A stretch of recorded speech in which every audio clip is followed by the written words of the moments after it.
On rainy nights, the road runs longer than it should. I've lived in this town most of my life, and I know the roads like the back of my hand. Or at least, I thought I did. There's a stretch of highway just outside the city, the kind with no intersections, no traffic lights, just long, wet asphalt curving between cornfields and patches of woods. It's the kind of road you don't think twice about. You can drive it half asleep, radio humming, wipers squeaking across the windshield. But here's the thing, on rainy nights, it changes. The distance isn't right. The turns stretch out. The lines painted on the pavement bend just slightly off, like someone repainted them wrong. And the longer you drive, the more you realize you're not getting any closer to where you're supposed to be. The first time I noticed, I thought I was just tired. I'd left work late, the rain hammering down hard enough that the headlights blurred into halos. The drive home usually takes 20 minutes, but I was still on the same stretch of road nearly 40 minutes later. The exit I always take just wasn't there. The gas station on the corner never came up. And even though I passed the same mile marker twice, mile 14, bold white numbers reflecting in my beams, I told myself it was just my mind playing tricks in the weather. Until I saw it the third time, and the fourth. The numbers didn't change. The mile never moved. What gets you is the silence. The rain can be deafening on the roof, the wipers thrashing, but beneath it all, the world outside is too quiet. No cars. No animals darting across the road. Just the empty hiss of water hitting pavement.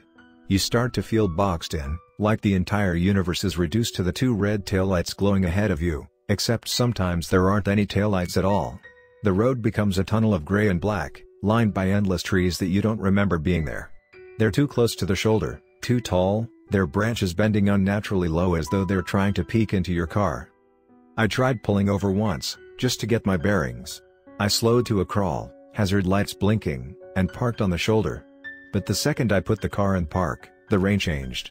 It stopped hitting the windshield, though I could see it pouring everywhere else. The sound just vanished. My engine sounded too loud, too exposed, in the sudden quiet. I remember gripping the steering wheel, staring at the blackness outside the glass, every instinct screaming not to roll down the window. Because I swear, in the faint reflection, there was something standing between the trees. It's always the same when I tell people. They laugh, say it's exhaustion or stress. But I know better now. It's a pattern. The road only stretches on rainy nights, when visibility is low and time feels loose. And if you keep driving long enough, things start to happen. Street signs with words that don't make sense. Gas stations glowing with sickly yellow lights but no attendants inside. And shapes, dark, too tall, too thin, that stand on the shoulder, unmoving, their heads tracking your car as you pass. The worst part is, I've heard stories of people who don't make it back. Their cars are found empty weeks later, still parked along mile 14. Keys in the ignition, headlights dead, wipers frozen mid-swipe. But no bodies. No footprints. Just open doors and rain-soaked seats, like they stepped out and kept walking down a road that never ends. Now, whenever it rains, I take the long way around town, even if it means an extra hour. Because I know if I see that stretch of highway again, if I pass mile 14 one more time, I might not get another chance to leave. And maybe the road isn't meant for us at all. Maybe it's waiting, biding its time, stretching just long enough to catch one more driver foolish enough to think it's the same road they've always known. The second time it happened to me, I wasn't alone. My co-worker Mike had offered me a ride after a late shift. The rain came down heavy again, the kind that drowns the world in silver and makes your headlights useless. I tried not to say anything, not to warn him, because I didn't want to seem insane. But when I realized we'd been driving for nearly an hour with no sign of the exit, I noticed him glancing at the dash clock more and more, his grip tightening on the wheel. Finally, he muttered, "We should have been home by now." That was when I saw it, mile marker 14, glowing in the rain-slicked light, exactly where it shouldn't be. My stomach dropped. He didn't notice, but I did. And I swear, just behind the sign, there was something crouched in the ditch. Something that unfolded itself into a standing shape as we passed. I told him to speed up, not to slow down no matter what. He laughed nervously, asking if I was scared of hydroplaning, but then the road twisted, longer than it should have been, the white lines stretching into broken smears under the headlights. That's when the taillights appeared ahead of us. A single pair, glowing dim and red, never quite out of reach. Mike leaned forward, eyes narrowing, and muttered, "We've been following them for 20 minutes. Why don't they get any closer?" He pressed the gas harder. The rain hissed louder. The taillights didn't change. They stayed fixed, steady, like a lure dangling just far enough ahead. We passed another mile marker. 14. Again. And then another. 14.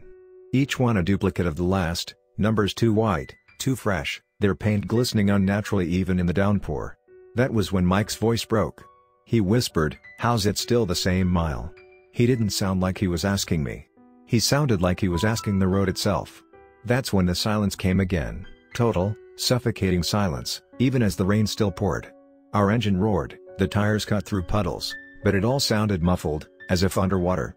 And in that suffocating quiet, I thought I heard something else, a wet slap, like bare feet on asphalt, pacing alongside the car just out of view. I told him not to look. Not to check the mirrors. Not to look at the trees.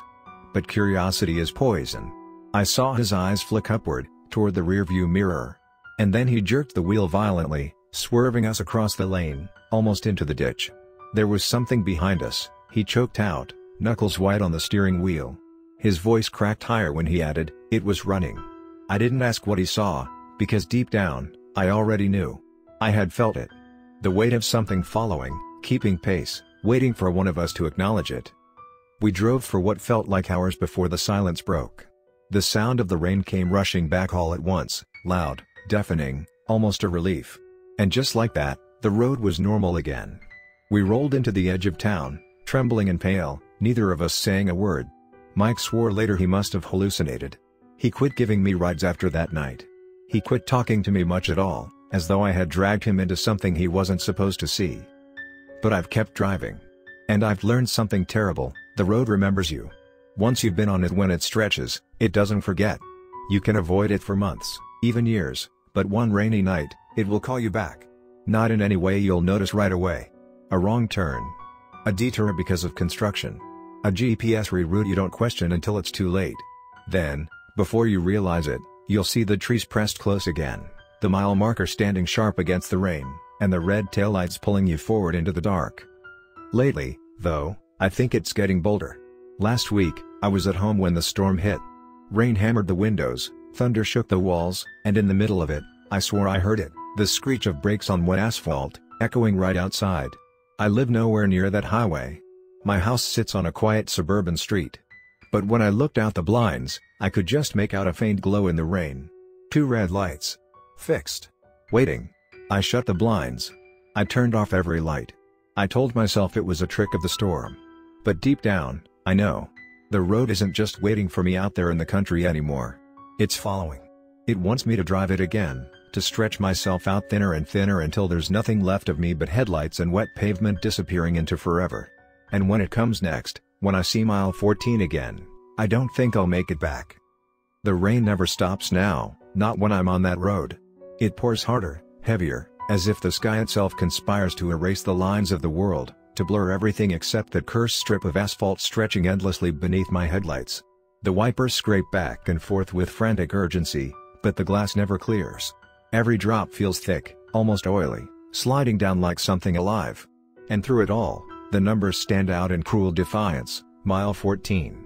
My knuckles ache from gripping the wheel too tightly, and yet I can't let go, can't even blink for fear that the road will shift again while I'm not watching. Because it always does. It stretches, bends, loops back, but never forward, not toward safety, not toward home. Only deeper. Only longer. The shadows along the road don't move with the wind. I notice it after the 3rd time passing mile 14, when the rain slants one way, but the figures standing by the ditch do not sway, do not shiver, do not stir. Their shapes are wrong, too long, too thin, as though someone stretched people into silhouettes and then hung them against the night. They don't wave, don't gesture. They only lean slightly forward, as if listening. My engine roars louder when I press the gas, but the sound doesn't echo. It's swallowed by the storm, absorbed into the slick blackness on either side of the car. And when I glance into the rearview mirror, I see them step closer to the pavement, their faces turned upward, mouths opening in silent screams. I can't hear them, but I feel it. The pressure crawls into my ears, into my skull, filling my head with a soundless shriek that makes the rain itself seem merciful by comparison. By the 4th pass of mile 14, my headlights sputter, flickering against the downpour. The radio hisses static, though I never turned it on. Between the bursts of white noise, A voice whispers fragments of words. They're not instructions, they're invitations. Slow down. Pull over. Come see. My body jerks with every syllable, as though something behind the dashboard tugs at invisible strings running through me. My foot hovers, trembling over the brake, but I don't press it. I know the rules. I know the danger. Still, the voice is patient. It grows louder the longer I resist, until it's no longer a whisper but a chorus, 1,000 overlapping tones, some shrill, some guttural, all demanding, stop, stop, stop. The fifth pass is different. The road isn't slick anymore, it's dry. The rain is still falling, hammering the roof and windshield, but the pavement beneath my tires is bone dry, as though the water refuses to touch it. My tires hum on that too clean surface, and the shadows now line both sides of the road, hundreds of them, crowding closer, packed so tight their stretched bodies blur into a wall of waiting darkness. My high beams flare against them, and for the first time, I see their eyes. Not glowing.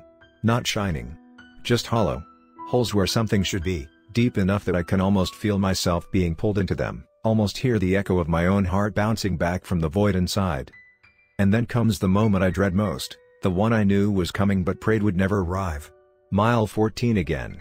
The sign is cracked now, its paint peeling, numbers clawed into the metal as though something wanted to make sure I knew exactly where I was. The car slows even though my foot is pressed hard on the gas, the speedometer needle falling despite the roar of the engine. The shadows step onto the pavement, and the road itself seems to buckle beneath their weight, stretching forward like a tongue unfurling to swallow me whole. The voice on the radio stops whispering, stops coaxing. Now it laughs, a jagged, broken sound that rattles through the speakers like broken glass poured into a tin can. I don't know how much farther the road will stretch this time, or how many more mile 14s I'll be forced to see. But the way the figures lean closer, the way the asphalt ripples like something alive beneath my wheels, I know it's almost done waiting. Maybe it wants me to tire out, to stop resisting. Or maybe it's finally ready to take me where it's been leading all along. And when it does, when the car finally stalls and the shadows close in, I won't get to wonder anymore. I'll find out what waits at the true end of the road, the part no one is meant to drive, the mile that isn't numbered, the mile that doesn't end. Because on rainy nights, when the road runs longer than it should, it isn't really a road at all. It's a trap. And I've already been caught.